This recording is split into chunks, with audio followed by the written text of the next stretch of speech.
ये उस कॉन्सेप्ट पर हमला है कि अब जरूरत ही नहीं इमारतों, क्लासरूम से ज्यादा पढ़ाई क्लासरूम के बाहर हुआ करती थी। वो कभी विश्वविद्यालयों के चरित्र पर हमला नहीं करते। आईएएस बनना है तो लाखों करोड़ों रुपए का टर्नओवर वाला यहाँ कोचिंग का पूरा साम्राज्य बिखरा पड़ा है। ये कारपोरेट अंबानी अडानी के यार लोग ये सोचते होंगे कि इस जगह पर अगर शॉपिंग मॉल होता तो कितना अच्छा होता। ये ऑनलाइन ओपन बुक एग्जामिनेशन, इससे बड़ा मजाक कुछ होता है क्या? वो दलित, पिछड़े, आदिवासी, किसान, मजदूर के बच्चे बढ़िया सा अंबानी अडानी का शॉपिंग मॉल खोला जाएगा, उसका नाम अशोका गलगोटिया एमिटी यूनिवर्सिटी रखा जाएगा, और जहां आप चंद 100 रुपए में गरीब, दलित, पिछड़े, आदिवासी महिलाएं जो शिक्षा लेकर के अपने गांव तक आत्मविश्वास देती थी, पूरे समाज को बदलने का काम करती थी, वहां लाखों की डिग्रियां बेची जाएंगी। और फिर यह देश ऐसे मूर्खों की जमात बन जाएगा जिसमें व्हाट्सएप यूनिवर्सिटी पढ़ करके लोग इस तरह की यूनिवर्सिटी को गाली देने का काम करते। इसलिए ये यूनिवर्सिटी के कॉन्सेप्ट पर हमला है। ये उस कॉन्सेप्ट पर हमला है कि अब जरूरत ही नहीं इमारतों की। ये जो विश्वविद्यालय, हम लोग जब 10 साल पहले यहाँ आते थे तो यहाँ 4 दीवारियां नहीं हुआ करती थी। ये पूरा विश्वविद्यालय खुला हुआ होता था। क्लासरूम से ज्यादा पढ़ाई क्लासरूम के बाहर हुआ करती थी, और यहाँ बैठ करके हम डायलॉग डिस्कशन करते थे। हमारे टीचर हमारे साथ बैठा करते थे। आज टीचर डरता है, वो छात्रों से आंख नहीं मिला हुआ था। तो सब कुछ कैसा बना दिया जाए। वो बैलगाड़ी, घोड़ा गाड़ी देखा है ना आपने? उस घोड़े को जब सड़क पर चलाना होता है तो उसकी आंख के किनारे 2 पट्टे बांध दिए जाते हैं कि केवल सड़क दिखे, किधर घूमना है, किधर कहाँ है, वो इशारा दिया जाएगा, वो चले। इस देश को चलाने वाले लोग जिन्होंने खुद तो अच्छी शिक्षा नहीं पाई, हम तो दुआ करते हैं कि काश उनको भी दिल्ली यूनिवर्सिटी, डिग्री तो है उनके पास दिल्ली यूनिवर्सिटी की, पता नहीं वो फेक है कि ओरिजिनल है, लेकिन काश इन कक्षाओं में पढ़े होते तो वो आइडिया ऑफ यूनिवर्सिटी के कॉन्सेप्ट को समझते।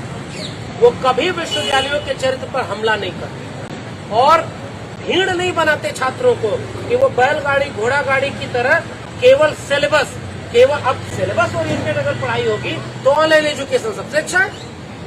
ये जितने लाखों के कोचिंग इंस्टीट्यूट है, एजुकेशन मॉडल क्या है इस देश का समझिए।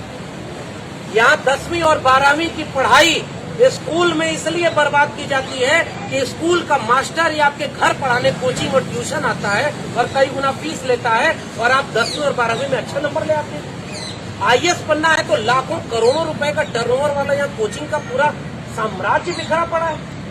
ये विश्वविद्यालय थोड़े से जो है ना, वो इन सब के सामने चुनौती बने हुए। जेएनयू की इमारतों को देख करके ये कारपोरेट अंबानी अडानी के यार लोग ये सोचते होंगे कि इस जगह पर अगर शॉपिंग मॉल होता तो कितना अच्छा होता। इस जगह की कीमत समझिए। इस जगह पर अगर वो एक हवेली बन रही है ना, पता नहीं अभी शायद कोर्ट ने रोक दिया, उस घर की कीमत का अंदाजा लगाइए। उनको आपकी तालीम से कोई ताल्लुक नहीं है, वो इस जगह की इमारत का इस्तेमाल करना चाहते हैं ताकि इसको भी बेच करके अपने दोस्तों अंबानी और अडानी के हाथों में सब कुछ दे दें और कहें कि आप यहाँ एक अच्छी यूनिवर्सिटी बनाओ। इसलिए ऑनलाइन एजुकेशन का भी यहाँ आपदा में अवसर का इस्तेमाल किया जाए। तो वो जो पूरा आइडिया ऑफ यूनिवर्सिटी है, डिबेट, डायलॉग और डिस्कशन, हमें पता ही नहीं कौन विद्यार्थी मोबाइल में हमारे क्लास ले रहा है कि नहीं, वो क्या डिबेट, डायलॉग और डिस्कशन करे। सिलेबस खत्म हुआ कि नहीं, ये ऑनलाइन ओपन बुक एग्जामिनेशन, इससे बड़ा मजाक कुछ होता है क्या? और आज भी मेरी अपनी कक्षा के 50 विद्यार्थियों में से 25 विद्यार्थी ऐसे हैं जो एक भी क्लास नहीं ले पाते, क्योंकि न उनके पास मोबाइल है, न उनके पास इंटरनेट है। मैं कह रहा हूं कि एक सोशल डाइवर्सिटी इंडेक्स बनाओ कि वो 25 विद्यार्थी किन घरों के हैं। वो 25 के 25 फर्स्ट जनरेशन लर्नर हैं। वो दलित, पिछड़े, आदिवासी, किसान, मजदूर के बच्चे हैं। तुमने पहले झटके में उनको विश्वविद्यालयों से बाहर कर दिया। फिर ये किस बात के विश्वविद्यालय? चंद अमीर लोगों के लिए, जिनकी जेब में पैसा है, जो प्राइवेट विद्यालय में अपने बच्चों को पढ़ा करके तैयार करते हैं तो प्राइवेट यूनिवर्सिटी में भेजते हैं। तो ये जितना गरीब लोग अपने घरों, हम लोग आखिरी पीढ़ी, अब मैं बात अपनी कंक्लूड करूंगा, हम लोग उस पीढ़ी के लोग हैं जिनके घरों में जमीन गिरवी रख करके दीवारों पर पुताई रंगाई न होती थी, उसके बाद अपने दैनिक खर्चे में से 4 पैसा बचाते थे तो हमारी फीस देते थे। हम पहली पीढ़ी के लोग हैं, क्योंकि उनको भरोसा था कि अगर ये अच्छी शिक्षा पालेगा, अच्छी नौकरी पा लेगा तो केवल हमारे ही नहीं पूरे परिवार की सामाजिक आर्थिक सांस्कृतिक हैसियत बदल जाए। शिक्षा में ये भरोसा था आज से 10 साल 20 साल पहले। आज उसी जगह पर किसानों के बीच जाइए, कोई भी किसान अपने बेटे बेटियों को किसान बनाने की बात नहीं करता। वो कहता है कि मैं अपने बेटे या बेटी को डॉक्टर, इंजीनियर, वकील कुछ भी बना देंगे, लेकिन वो किसान नहीं बनाते, क्योंकि उनको किसानी का बर्बाद होता भविष्य दिख रहा है। आज जाइए उन गांवों में, एजुकेशन को लेकर के कोई भरोसा नहीं रहे।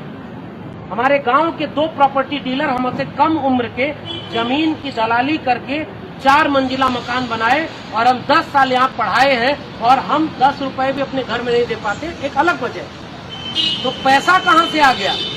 मीडियोक्री करके, और उनके पास कोई डिग्री नहीं है।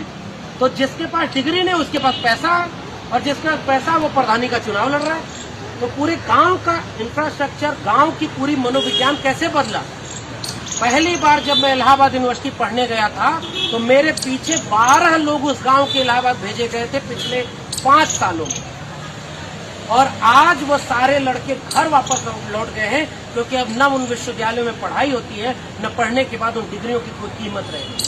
नेशनल दस्तक की आपसे गुजारिश है कि अगर इसको बचाना चाहते हैं तो नेशनल दस्तक को सब्सक्राइब करने के लिए रेड कलर के सब्सक्राइब बटन को दबाएं, फिर बेल आइकन की घंटी दबाएं। नेशनल दस्तक को बचाने के लिए बहुत जरूरी है कि हर खबर को शेयर करें, लाइक करें, कमेंट जरूर करें।